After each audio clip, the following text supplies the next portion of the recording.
Hello everyone. आज हम ऐसे स्कॉलरशिप के बारे में बात करेंगे जो स्कॉलरशिप इंडिया के यूथ को ग्रो करने के लिए बनाई गई है, उनके टैलेंट को अट्रैक्ट करने के लिए स्कॉलरशिप बनाई गई है।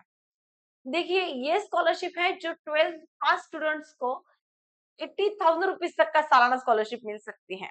ये आपको लगातार 5 साल तक स्कॉलरशिप मिल सकते हैं, मतलब कुल मिला के 4 लाख रुपीज तक आपको यहाँ पे स्कॉलरशिप मिल सकता है। इसके लिए कोई भी क्राइटेरिया नहीं है। बस इसका एक ही क्राइटेरिया है कि आपका इंडियन होना ज़रूरी है। ये आप इंडिया में कहीं से भी बिलॉन्ग करते हो, महाराष्ट्र हो, गुजरात हो, राजस्थान हो, कहीं से भी आप बिलॉन्ग करते हो, तो आप इसके लिए अप्लाई कर सकते हैं। ये पूरे ऑल ओवर इंडिया के स्टूडेंट्स के लिए स्कॉलरशिप है। तो इसके लिए क्या है योग्यता, कौन-कौन से डॉक्यूमेंट्स लगेंगे, ये सब कुछ इस वीडियो में हम लोग डिटेल में देखेंगे। अब देखिए,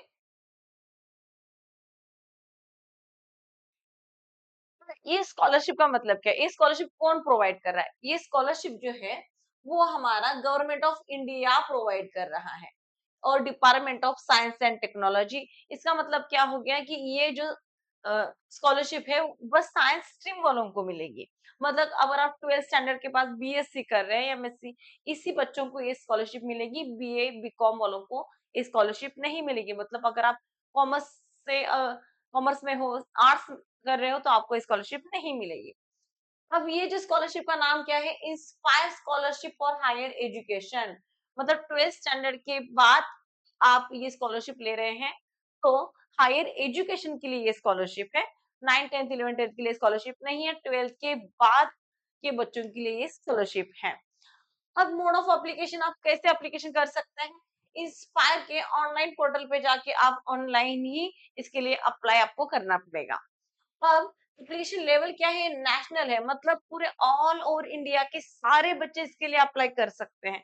ऐसा कोई स्पेसिफिक रीजन या स्पेसिफिक स्टेट के बच्चों के लिए नहीं, पूरे ऑल ओवर इंडिया के सारे बच्चे इसके लिए अप्लाई कर सकते हैं। नेशनल लेवल का स्कॉलरशिप है और गवर्नमेंट का स्कॉलरशिप है। मतलब यहाँ पे 100% बच्चों को पैसा जो है, अमाउंट है, वो रिसीव होगा ही होगा।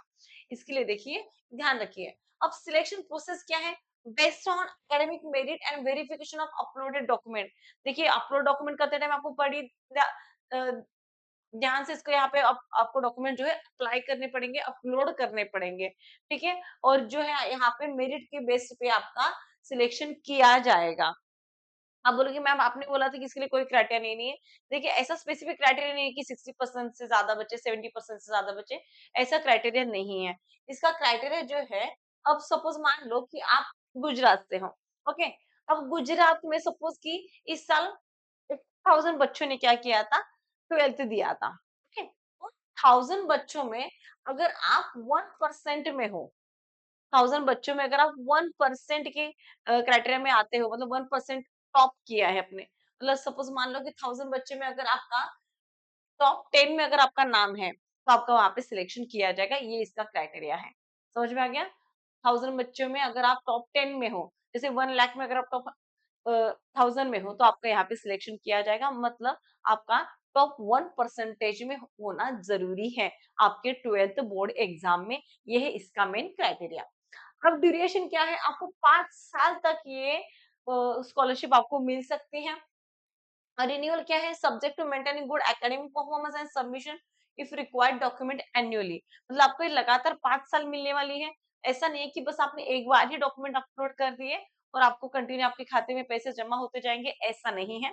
आपको सालाना जो जो आपके डॉक्यूमेंट्स है, मतलब आप पास आउट हो गए तो आपका मार्कशीट जो है आपको वहां पे सबमिट करना पड़ेगा। ऐसे डॉक्यूमेंट्स आपको यहाँ पे सालाना सबमिट करने ही पड़ेंगे, रिन्यू आपको करना पड़ेगा। अगर बच्चा बीच में एक आध साल ड्रॉप आउट हो जाता है, वो फेल हो जाता है, तो उसकी स्कॉलरशिप वहीं पे भी रोक दी जाएगी, उसको आगे स्कॉलरशिप नहीं दी जाएगी। और सबसे मेन क्राइटेरिया क्या है कि आपको एक बार ये स्कॉलरशिप शुरू हो गई, आपने बीएससी मन में एडमिशन ले लिया, तो बीएससी पूरे एकेडमिक ईयर में आपको एक चीज मेंटेन करनी है, जो आपका मेरिट है, आपका परसेंटेज स्कोर जो है, आपको ग्रेटर देन 60%, मतलब 60% से ज्यादा, 60% और 60% से ज्यादा आपको यहाँ पे स्कोर करना है आपके एकेडमिक ईयर में सालाना। हर साल आपको 60% से ज्यादा आपके मार्क्स आने ही चाहिए। अगर उससे कम आता है तो आपकी वहां पे स्कॉलरशिप रद्द की जाएगी, कम की जाएगी। या फिर अगर, हाँ, नेक्स्ट आता है कि आपको इसको कैसे अप्लाई करना है। इसके नेशनल पोर्टल पे आप सॉरी ऑनलाइन पोर्टल पे जो इंस्पायर नाम का ऑनलाइन पोर्टल है, आपको वहां पे इसके लिए अप्लाई करना है। समझ में आ गया? फिर नेक्स्ट आता है कि इसके लिए कौन कौन से स्ट्रीम से बच्चे होने जरूरी है। अब देखिए मैंने अभी बताया है कि कॉमर्स और आर्ट्स स्ट्रीम के बच्चे इसके लिए नहीं चाहिए, जैसे होम साइंस हो गया या कोई आर्ट्स इकोनॉमी कॉमर्स हो गया, इकोनॉमिक्स हो गया, अकाउंट हो गया, ये सारे बच्चे इसके लिए एप्लीकेबल नहीं है। अगर आपने 12th पास किया है साइंस स्ट्रीम से, अगर उसके बाद आपने इंजीनियरिंग किया है, इंजीनियरिंग के लिए एडमिशन लिया है, मेडिकल के लिए एडमिशन लिया है, तो फिर भी आप इसके लिए एप्लीकेबल नहीं है। ओके, देखिए कौन कौन से स्ट्रीम्स में आपको होना जरूरी है। Physics, chemistry, mathematics, biology, statistics, geology, astrophysics, astronomy, electronics, botany, zoology, biochemistry, इस तरीके से ये सारे दिए हैं। उसमें आपका स्ट्रीम होना जरूरी है। इंजीनियरिंग के बच्चे, मेडिकल के बच्चे, आर्ट्स कॉमर्स के बच्चे, होम साइंस के बच्चे इसके लिए एप्लीकेबल नहीं है। बस आपको ये स्ट्रीम में होना जरूरी है और आपने बीएससी में एडमिशन लेना जरूरी है।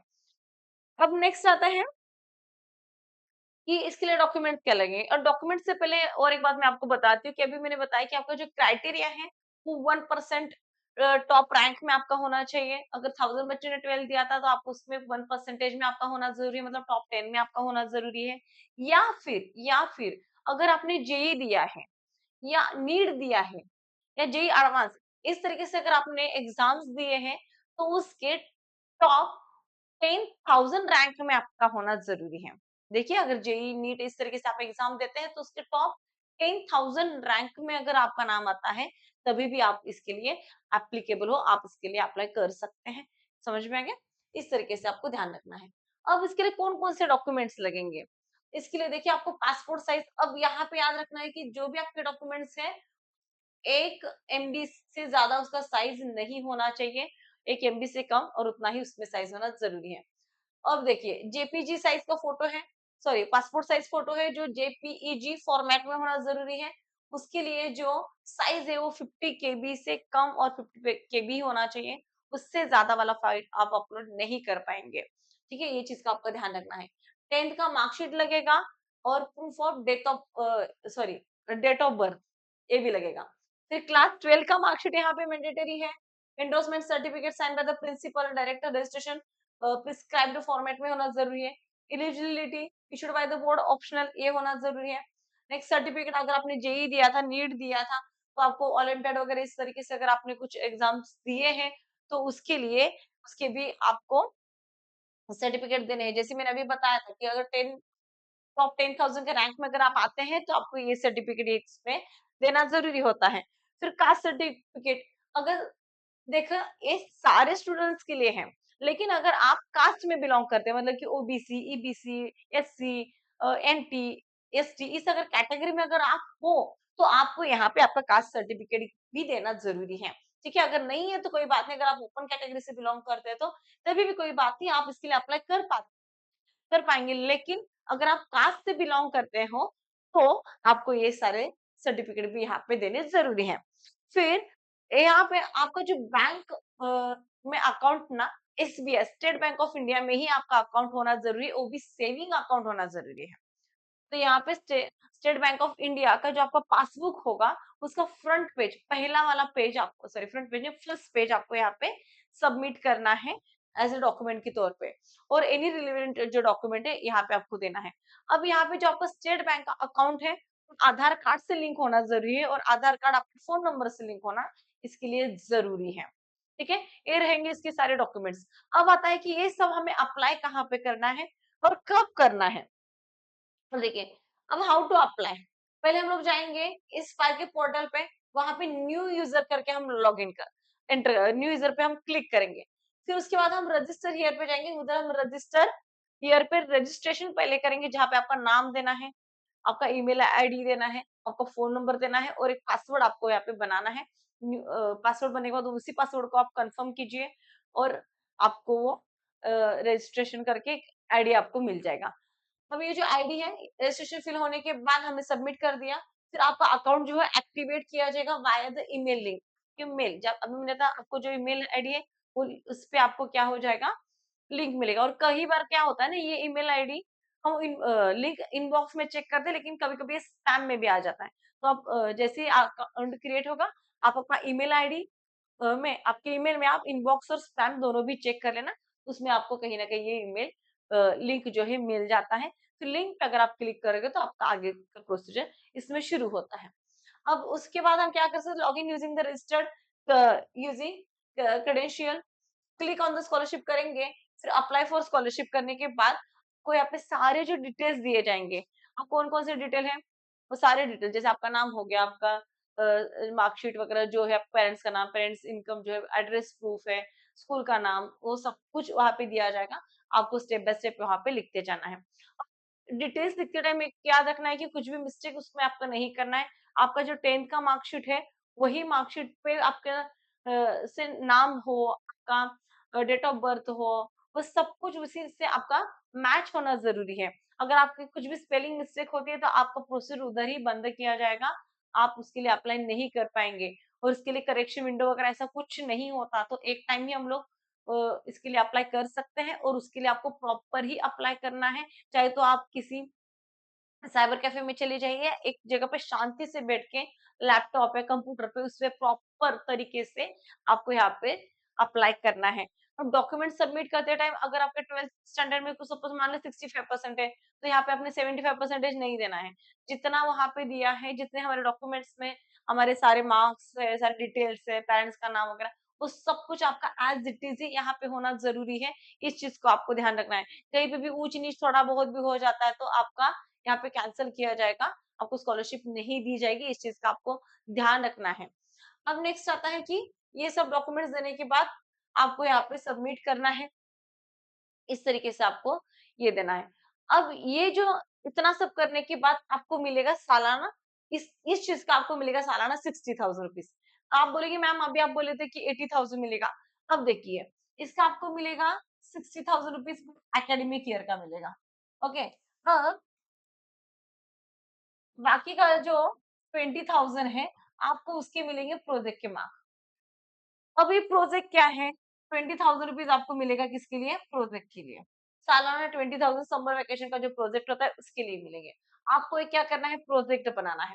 अब वो जो प्रोजेक्ट है, आपको अपने ही इंस्टीट्यूट में चेक नहीं करवाना है, वेरीफाई नहीं करवाना है। वो आपको किसी दूसरे इंस्टीट्यूट में जाके वहाँ के इन्विजिलेटर या वहाँ के सुपरवाइजर जो है, उनसे आपको ये चेक करवाना है, उधर वहाँ पे आपको वेरीफाई करवाना है, उनका सील लगवाना है, मुहर लगवाना है, फिर उसके बाद जाके ये जो प्रोजेक्ट है, आपको इस वेबसाइट पे जाके सबमिट करना है। इस पोर्टल पे जाके आपको क्या करना है? सबमिट करना है, फिर उसके बाद ये वेरीफाई होने के बाद आपको ये प्रोजेक्ट के मार्क्स मिल जाएँगे 20,000 रुपीज़। समझ में आ गया?